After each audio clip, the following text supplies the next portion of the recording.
And so you touched upon something that I guess I haven't thought about in a while is the one thing, because all gyms are different in terms of their promotional criteria and stuff, which is something that I think we agree makes jiu-jitsu unique is there's not a set, you must be able to do this, this, this, and this to get your new belt. Mm-hmm. It's a lot more subjective and a lot more up to the instructor. Why do you think blue belt is the longest of the color belts?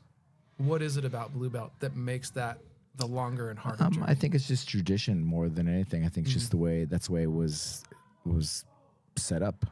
That's just how it's been. From the Gracie family to the, just thought that's the way it's been. So then what to you is the dividing line between a seasoned blue belt and a purple belt?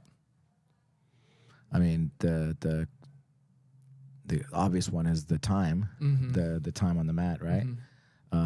So I think it's the time, but then you're better. You're getting close to purple, and you can right. for sure beat a white belt coming in, right? Oh yeah, that's the hope. Not always. Listen, there's some like really crazy athletic guys. There was a guy that was in the NFL that came in and showed up. I remember back in the day in New Mexico when I was there, and talk about athletic, and he didn't know anything, and he was hard to beat, and they were like hardcore competitors, like heavier guys too, and this guy could just control him, and just with just a couple words, just on intuition, just because he was so big and athletic and knows knew where to put his body. Space. Yep. I had that experience one time. I was visiting my original professor, Higan Machado, one time, and there was a blue belt who was an NFL player who was on a team. Yeah. And he was probably 190. I was maybe like 170 at the time. Brown belt to blue belt. I eked out the victory. Yeah. Like on points. We had a guy from the Philadelphia Eagles right here. Like a big guy, really big guy, and just same thing. He had guard game because I think he hurt his foot or something.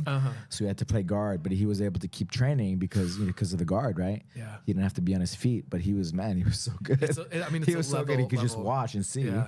Yeah, exactly. They can watch and they can see and they can take in things that for someone like me who's not a natural athlete, that it's just they can do things and understand things in ways that I'll just probably never understand.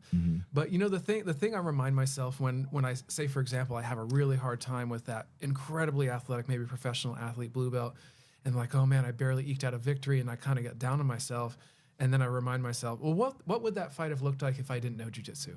Yeah, I would have been destroyed immediately. Yeah, for sure. It's not a kryptonite that can defeat anybody. I was just talking to somebody before. We just met, and we were just talking about how our biggest opponent isn't the person we're competing against or training with.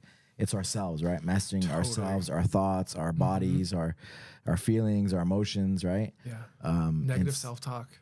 Yeah. And so it's us mastering ourselves. That's the biggest, like win, right? Yeah. And so are we getting better? Are we becoming better people because of it? Right. Not to, repeat the same thing, but it's the truth. It's the truth.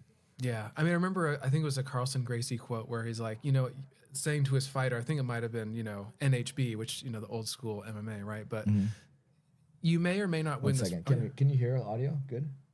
Okay, cool. Yeah. So the Carlson Gracie quote was something like, you may or may not beat this guy in the ring, but what I do want is when the match is over, he never wants to face you again. And that really stuck with me because I don't win all my matches, you know? Yeah. But did I put this guy through the ringer and did I make this person work to the point where like, oh man, I beat him last time, but I really don't want to roll with him again, It's a beautiful thing, right? Because we make each other better. Right? You have a good environment, a good culture, right? We make each other better. Okay, I lost, or a good job, man.